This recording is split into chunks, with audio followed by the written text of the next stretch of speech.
வணக்கம். மீனாட்சி நாட்டு மருந்து கடையிலேருந்து மீனாட்சி.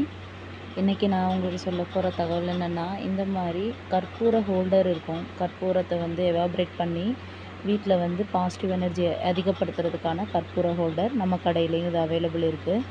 இது யூஸ் பண்ணுறதுக்கு நிறைய பேருக்கு இது வெறும் ஸ்மெல்லுக்காக தான் யூஸ் பண்ணுறோம் அப்படின்ற மாதிரி நினப்பாங்க.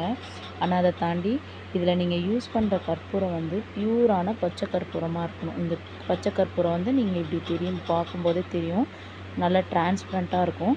இன்னொன்று நீங்கள் அதை பயன்படுத்தி பார்க்குறவங்களுக்கு தான் தெரியும். பச்சை கற்பூரத்தில் நம்ம ஹெல்த் பெனிஃபிட்ஸ் நிறைய இருக்குது. நம்ம உடம்புல இந்த குழந்தைங்களுக்கெல்லாம் பச்சை கற்பூரம் ரொம்ப ரொம்ப நல்லது. இந்த மாதிரி நீங்கள் பச்சை கற்பூரத்தை பயன்படுத்தி மட்டும்தான் இதை யூஸ் பண்ணணும். சாதா கற்பூரம், மெழுகு, வேக்ஸ் கலந்த கற்பூரம் இந்த மாதிரி பயன்படுத்தக்கூடாது. இதை நீங்கள் எப்படி கண்டுபிடிக்கலாம்? இதில் வேக்ஸ் கலந்த கற்பூரம், பச்சை கற்பூரம் அப்படின்னா எப்படி கண்டுபிடிக்கலாம்னா, இந்த ஹோல்டரில் நீங்கள் இந்த மாதிரி பின் பண்ணிடுவீங்க. பின் பண்ணிவிட்டு கரண்ட்டில் கனெக்ட் பண்ணதுக்கப்புறம் இந்த இடம் எவாப்ரேட் ஆகிடும். இந்த இடம் ஆக்சுவலாக சூடாக இருக்கும். இந்த இடத்த நம்ம டச் பண்ணக்கூடாது. குழந்தைங்க இருந்தாங்கன்னா ஜாக்கிரதையாக வச்சுக்கணும். இந்த இடத்த நீங்கள் கனெக்ட் பண்ணோடனே கொஞ்சம் நேரத்தில் எவாப்ரேட் ஆகி இதில் எந்த ஒரு கற்பூரம் இருந்ததுக்கான எந்த ஒரு தடையுமே இருக்காது. ஃபுல்லாகவே எவாப்ரேட் ஆகிடுச்சுன்னா அது பியூர் பச்சை கற்பூரம்.